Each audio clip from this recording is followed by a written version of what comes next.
Tulsi Gabbard is pro-American, a lifelong Democrat, former presidential candidate. We're always grateful to have her join us tonight. Tulsi Gabbard, thanks so much for coming on. So if you were in the House still, you left after the end of last cycle, but if you were still there, I don't think you'd be able to say a single word without being denounced as pro-Russia.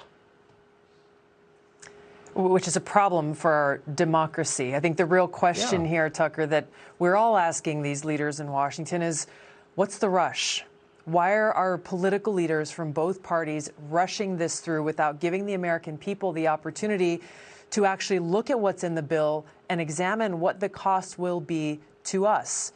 Not just today with this bill, but with the next round of $40 billion or whatever billions they will ask for in the next round and the next round and the next round. The reality is there's no imminent threat to the safety, security, and freedom of the United States coming to us from Russia.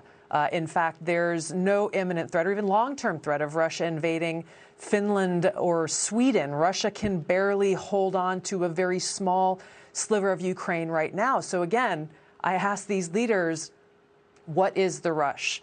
What we do know is that the Biden administration has failed to clearly define any objective in this proxy war in Ukraine. They have failed to define what winning looks like. So clearly there is no end in sight without that being defined. We can look at Afghanistan and Iraq as very recent examples of what happens when you don't have that clearly defined mission. And so the American people were struggling with high inflation, basic necessities that people need to live, costs increasing. And yet with this $40 billion of funding and what will come next and next and next, the American people deserve to know what this will cost us financially, what it will cost our economy, and what it will cost our national security with the increased potential of a nuclear conflict if this is allowed to continue. You know, the more I think about it, it takes a lot of gall for Eye Patch McCain to attack moms who are worried about baby formula as, quote, pro-Russia. I mean, that's one of the most outrageous things I think I've ever heard now that I'm thinking about it. I mean, why not just answer the question? Why the attacks? What does that tell you?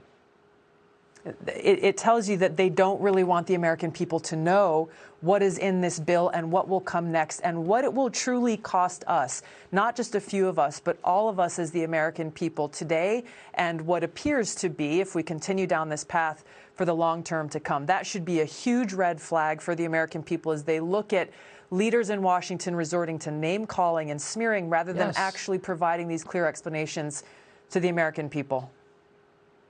Man, you've been smeared since day one. You've never lost your composure or moved off course, and I definitely admire the way you've handled the attacks. Tulsi Gabbard, thank you. Thank you.